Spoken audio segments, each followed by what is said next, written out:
Hi welcome back to our channel. குவைத்தை பற்றி update பார்க்க நம்ம பேஜை சப்ஸ்கிரைப் பண்ணிக்கோங்க. அமலா சுந்தர் வாங்க வீடியோக்குள்ளே போகலாம். இது நேற்று வீடியோவில் கண்டினியூஸ் தானுங்க. விசா யார் யாருக்கு எப்படி என்னங்கிறது. இதுவே விசிட் விசாவில் வந்தீங்கன்னா 1 டேக்கு 10 KD ஃபைனுக்கு எக்ஸ்ட்ரா இருந்தீங்கன்னா, ஸோ நம்ம விசா சார்ஜே 10 KD தாங்க எடுக்கிறோம்.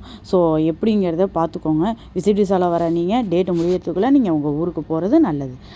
நெக்ஸ்ட்டு நியூஸ் என்னென்னா, இந்த 6 மந்த்துக்குள்ளே வரணும் அப்படின்னு சொல்லியிருக்காங்களே, இந்த ரூல் யார் யாருக்கு கிடையாதுன்னா குவைத்தீஸோட சில்ட்ரன்ஸுக்குங்க.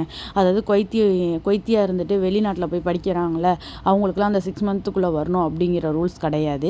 அதுமாரி செல்ஃப் ஸ்பான்சர் பண்ணி எடுத்திருப்பீங்களா, அவங்களுக்கு அந்த 6 மந்த்துக்குள்ளே வரணும் அப்படிங்கிற ரூல்ஸ் கிடையாது.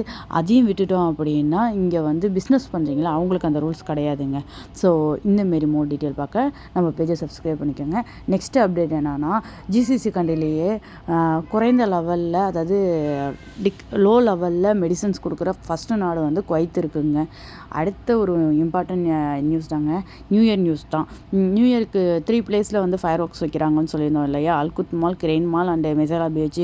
ஸோ மெசேலா பீச் கேன்சல் ஆகிருக்குங்க. கேன்சல் ஆகி ஒரு 20 மினிட்ஸ் தான் ஆகுது. ஸோ மெசேலா பீச் போகணும்னு நினைக்கிறவங்க உங்கள் பிளானை சேஞ்ச் பண்ணிக்கோங்க. ஸோ இந்தமாரி மோர் டீட்டெயில் பார்க்க நம்ம பேஜை சப்ஸ்கிரைப் பண்ணிக்கோங்க. Tata by.